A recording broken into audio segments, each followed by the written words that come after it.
Good morning students, how are you? कैसे हो आप लोग? उम्मीद करता हूँ आप लोग अच्छे होंगे, घर पे होंगे, आप लोग स्वस्थ होंगे। सो आज का जो हमारा टॉपिक है बेटा, that is Ostwald dilution law. Ostwald dilution law क्या है? अगर आप लोगों के पास कोई एक वीक एसिड है, आप उसको पानी में डाल रहे हो तो वो कंप्लीटली डिसोसिएट नहीं होता है आयंस के अंदर, है ना? तो ये वीक एसिड हो गया। तो अगर मैं T इज इक्वल टू 0 मानूं तो इसकी कंसंट्रेशन मेरे पास C थी, लेकिन कुछ समय बीत गया तो उस समय इसकी concentration C minus C alpha हो गई। तो जब कंसंट्रेशन C थी तो ये इनकी कंसंट्रेशन कितनी रही होगी? 0 रही होगी। मानते हो? इनकी कंसंट्रेशन कितनी रही होगी बेटा? C अल्फा, और इसकी भी कितनी रही होगी? C alpha. So according to के इक्विलिब्रियम, इक्विलिब्रियम कांस्टेंट कैसे निकालते हैं बेटा? CH3COO negative concentration of H positive upon concentration of CH3COOH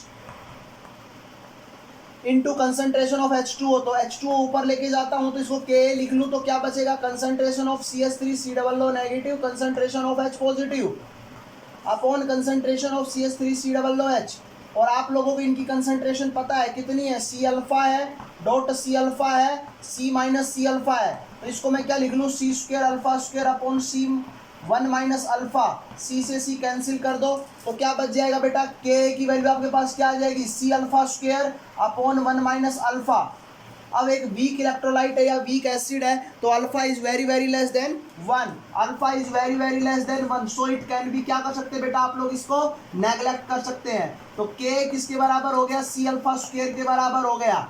तो K sorry not alpha is equal to K by C, और इसका क्या हो जाएगा बेटा बताओ? रूट। सो बाई यूजिंग आप लोग K की वैल्यू निकाल सकते हो। क्या आई? के C अल्फा स्क्वायर, और अल्फा किसके बराबर आया? रूट K बाई C के बराबर आ गया। Here alpha is degree of dissociation, degree of dissociation, है ना बेटा?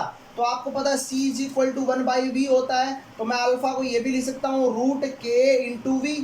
सो according to Ostwald dilution law, so according to Ostwald dilution law, according to Ostwald dilution law, आपका जो rate constant, sorry rate constant का नाम है अल्फा, डिग्री ऑफ डिसोसिएशन है, it directly proportional of square root of volume and inversely proportional to square root of their concentration. Okay बेटा? So आप लोगों को इन छोटी छोटी चीज़ों का ध्यान रखना है। फिर भी अगर किसी बच्चे को कोई दिक्कत होती है तो मेरे से कंसल्ट कर सकते हैं। नाउ अगला टॉपिक जो हमारा है दैट इज द एसिड और बेस के बारे में हम लोग बात कर रहे हैं। तो बेटा Arrhenius concept of acid and base बहुत आसान सी चीज़ है, आप लोग बचपन से पढ़ते आ रहे हो। Arrhenius concept of acid and base, बेटा ऐसे कोई सब्सटेंस जिसको पानी में डालने पर, कोई भी सब्सटेंस है उसको अगर आप पानी में डालते हो तो पानी में डालने पर अगर वो H पॉजिटिव आयन देता है तो आप लोगों का बेटा एसिड कहलाएगा, और अगर आप लोगों का OH नेगेटिव आयन देता है तो बेटा क्या कहलाएगा? बेस कहलाएगा। ये आप लोगों के पास अरेनियस कॉन्सेप्ट था। फॉर एग्जाम्पल जैसे मैं एक एसिड को बेटा पानी में डालता हूं तो वो क्या देगा बेटा? आपको H पॉजिटिव आयन देगा, जबकि एक बेस को अगर मैं पानी में डालता हूं तो बेटा वो आप लोगों को क्या देगा? Na positive plus OH negative देगा। सो हम कह सकते हैं कि पानी में डालने पर जो H पॉजिटिव आयन देता है उसको आप लोग एसिड बोलते हो, और जो बेस देता है उसको आप क्या बोलते हो? सॉरी, जो OH नेगेटिव आयन देता है उसको आप क्या बोलते हो? बेस बोलते हो। तो उसके बाद एसिड दो प्रकार के होते हैं बेटा, एक होता है स्ट्रॉन्ग एसिड, दूसरा होता है वीक एसिड।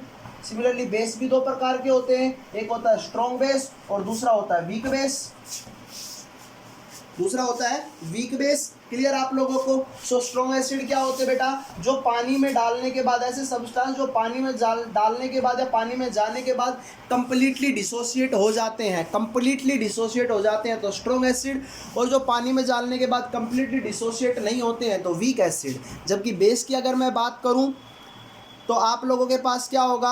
स्ट्रॉन्ग बेस जो पानी में जाते ही कंप्लीटली डिसोसिएट हो जाए तो स्ट्रॉन्ग बेस, और पानी में जाते ही कंप्लीट डिसोसिएट ना हो तो वीक बेस। तो फॉर एग्जांपल जैसे मेरे पास एक H2SO4 है, आपको पता है पानी में जाते ही कंप्लीट डिसोसिएट हो जाएगा, so it is strong acid. वहीं पर एक दूसरा मेरे पास है CH3COO है, जिसको पानी में डालते ही कंप्लीटली डिसोसिएट नहीं होता है तो it will be considered as the weak acid. दूसरा अगर मैं बात करूँ आप लोगों के साथ तो NaOH पानी में डालते ही कंप्लीटली डिसोसिएट हो जाता है, तो मैं कह सकता हूँ it is example of strong base. वहीं पर the another example is the NH4OH, this is the ammonium hydroxide, it will does not dissociate completely when they are present in the aqueous solution, so we are considered as it is a weak base.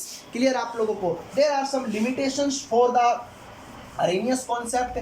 क्या क्या limitation थी? सबसे पहली limitation, इसकी सबसे बड़ी limitation भी यही थी कि ये अपने एसिडिक और बेसिक कैरेक्टर को ओनली एक्वस सॉल्यूशन के अंदर एक्सप्लेन कर रहा था, एक्वस सॉल्यूशन के अंदर। लेकिन ऐसा ज़रूरी नहीं है, कुछ सब्सटेंस ऐसे थे जिनको एक्वस सॉल्यूशन में डाले बिना ही हम लोग उनके एसिडिक और बेसिक कैरेक्टर के बारे में बता सकते थे।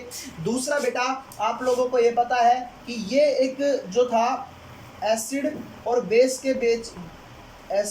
के बीच में कोई रिलेशनशिप नहीं बता पाया था इन नॉन एक्वस सॉल्यूशन, या नॉन एक्वस सॉल्यूशन मतलब विदाउट पानी, ये उनके बारे में हम लोगों को कुछ भी नहीं बता पाया था।